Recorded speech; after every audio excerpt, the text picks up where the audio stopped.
Hello everybody, so this video is entitled Fed Fears and AI Fears. That's a pretty weak combination for the markets, and of course the markets performed pretty poorly as far as growth stocks go today. The markets did not do well, and so the question is, what's cheap, what's going on? Let's get into it. So let's talk about it first of all.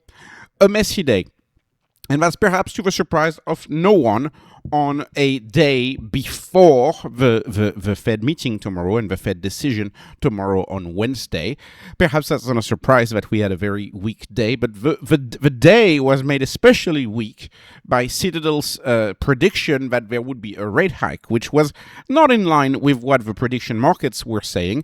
Now, prediction markets fell back to 24% odds of a rate hike, but if you look at early in the day, we went as far as like 37 or 38%, and that's why all of the stocks, all of the growth stocks, right, all of the stocks that I cover on this channel got very much spooked way down.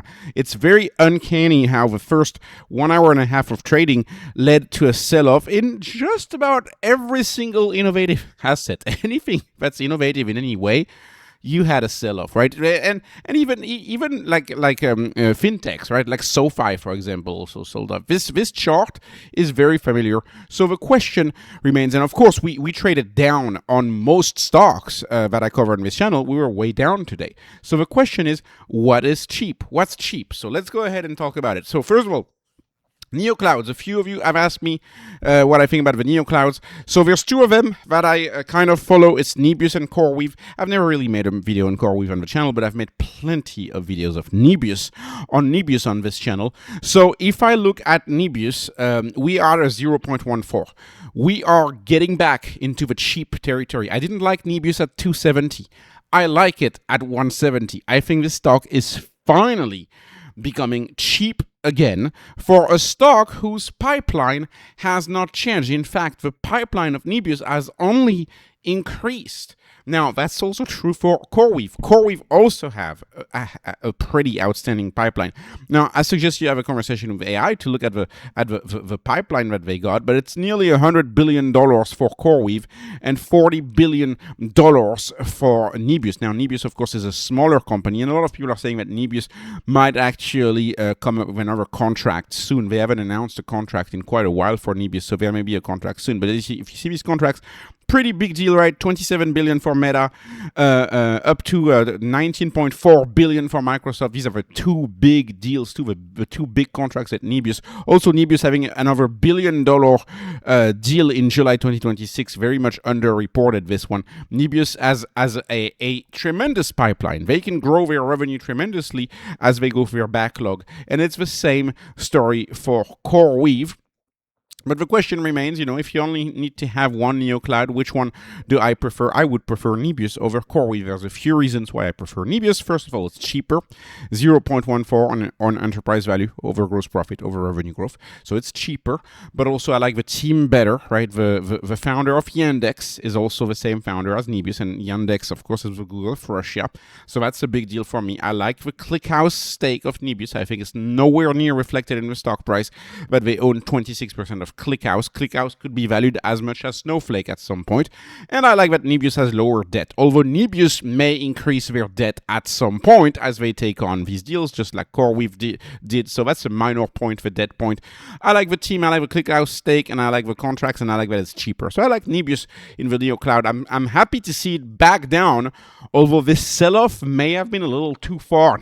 The sell-off may have been a little too much. So moving on to chip stocks.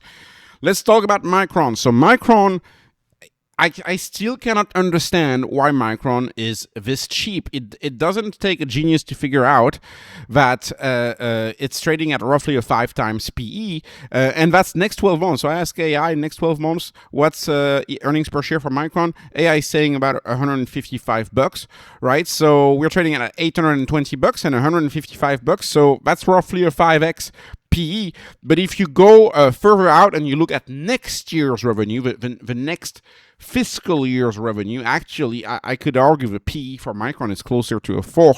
So it makes no sense from a fundamental basis. Should Micron be trading the same as, I don't know, a auto company who's about to go out of business, or a mall company who's about to go out of business? Should really Micron be trading at a 4 to a 5 PE?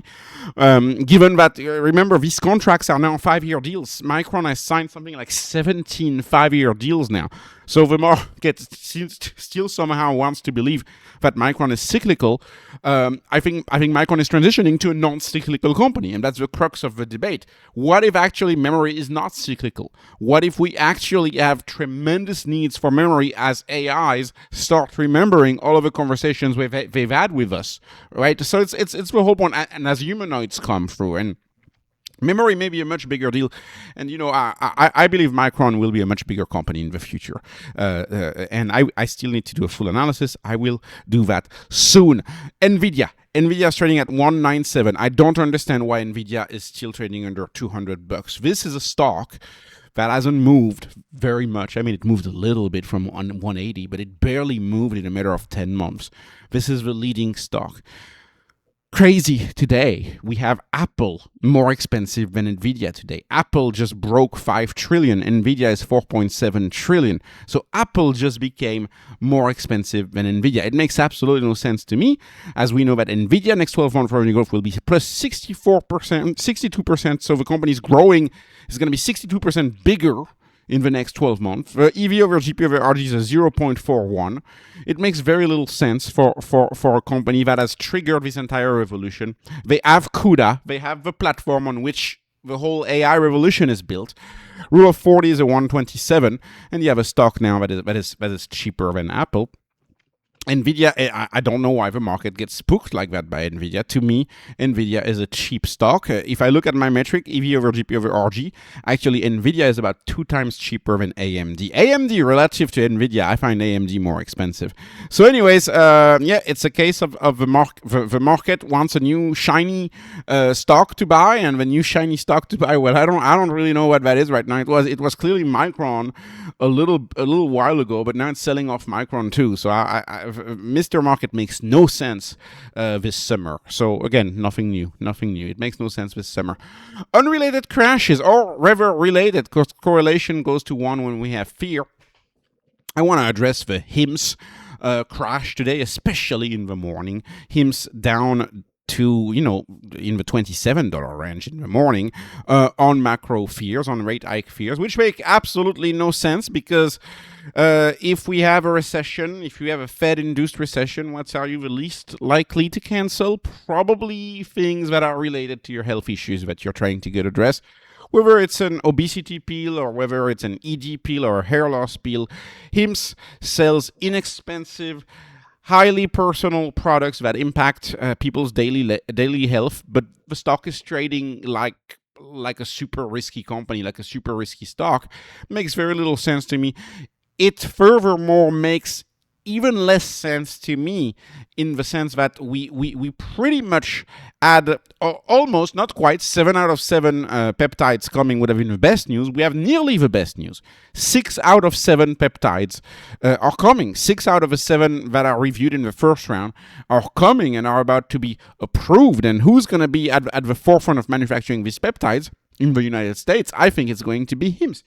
HIMS purchased the CS Bio manufacturing facility for peptides in California and San Francisco region, right? It's Peptide Central. They bought a manufacturing facility for peptides in the US. They're gonna go after this market, and as peptides get quote unquote approved, or at least get a green light. I don't know what form this is going to take, but as they get a green light, they're going to have 6 out of 7. And out of the 6 out of 7, it's worth mentioning that the most important of them all, the most important peptide after GLP-1 peptides, is BPC-157, the recovery peptide, BPC-157. But you work out too much, you hurt your muscle, you use that stuff, and it somehow makes you recover 10x faster or something like that. Anyways, I'm not a peptide expert, but the point is we have BPC 157 in the 6, which is the second most popular peptide after GLP-1s. GLP-1s peptides being the number one most popular peptide. So it makes absolutely no sense. The stock is trading at a 0.11. Rule of 40 is a 49. And I want to point out that since I started covering this stock when it was about $5 to $6, 3 years ago now, the stock was looking this cheap on my metric. It was also, it was trading at like a 0.09 for the longest time. It dipped as low as 0.06. It went as high as 0.18 at one point when in the 70s last year. But in my view, this stock has traded cheap the entire way. It's done a 6x. You've done 6x your money with HIMS, while the stock was cheap the entire way.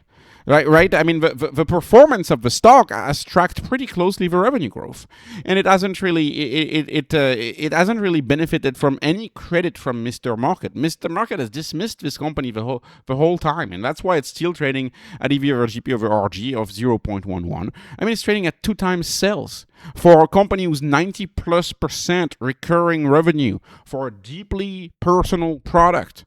That people are not likely to cancel. More than 2 million people have these subscriptions. It's. Anyways, I invite you to look at all of my other HIMS video if you want to have a more comprehensive view of what I think about HIMS. But I think the stock is too cheap right now at $29. But the problem is that this stock is trading based on the moods of the market, and it has done that literally in the case of HIMS, for the past 7 months. In the case of HIMS, it just trades on vibes in recent months. So, anyways, that's just the way it is. Remember, the market was so wild; it took this stock down to $15 back in February. Anyways, Meta. Let's talk about Meta. So Meta earnings are tomorrow night. As you know, on this channel, I've covered Meta a little bit, especially a few months ago. Meta is the cheapest out of the Max 7 that I follow. It is the cheapest, not by much. It's a little cheapest than NVDA, but it's not cheap by much. I like Meta very much. I think Meta has been entirely forgotten. It's down 9% in the past 5 days. I guess it's down with the broad market as a whole. The market, I really don't know what the market is fearful of. Meta signaled that they wanted to become a hyperscaler and sell their extra capacity. It is the cheapest Max 7. It's lagging the Max 7. You get a Max 7 stock at a 0.39. The only reason I can explain why the stock is down and has sold off the way it has is maybe people are scared of earnings. Maybe earnings are tomorrow night. Maybe people are worried about earnings. Maybe the options market is worried. People are thinking there's going to be a big move either way. That's the only way I can think of. But when I look at this company Meta from a fundamental analysis, I see them take the path of X. And slightly cheaper, $3.99 a month for Instagram Plus. To me, they are following the X playbook a little bit, right? With X Premium, and I think this is underappreciated by the market. And what's also underappreciated is how AI is making their ads and their content even more addictive. So, and I know some people have problems investing in social media for philosophical reasons, and I understand if someone is not interested. But to me, a lot of younger folks are pretty addicted to Instagram. It's the defining app of their generation, and it's not going away. And there's how many billions? Is it 3 or 4 billion people who are on Meta's family of apps or something like that? I don't see this stock going anywhere, but the market has been spooked for some reason. And this is a company who could become the fourth hyperscaler. They could become a hyperscaler. This could be a really, really big deal. So and the stock popped when they announced that. The market should have been excited when they announced that, but the pop is entirely gone because this market keeps trading on vibes. So Meta, I'm waiting, of course, for the earnings, because you could get even more of a deal. I don't know. Maybe they say they're gonna spend money on AI in the earnings call, and then boom, down 10% because they say they're gonna spend on AI, right? Because they say they're gonna invest in the future, and the market is scared about companies investing in the future. But anyways, this is my take on the fears of the day and the drops of the day. Hopefully you found this helpful. I just got back to the US, so still got some time difference going on here. But anyways, this was not investment advice. This is not financial advice. This is only entertainment. I'm hoping you were entertained. Please like, please subscribe, follow me on Patreon, follow me on X. Thank you for watching, and have a wonderful, wonderful day.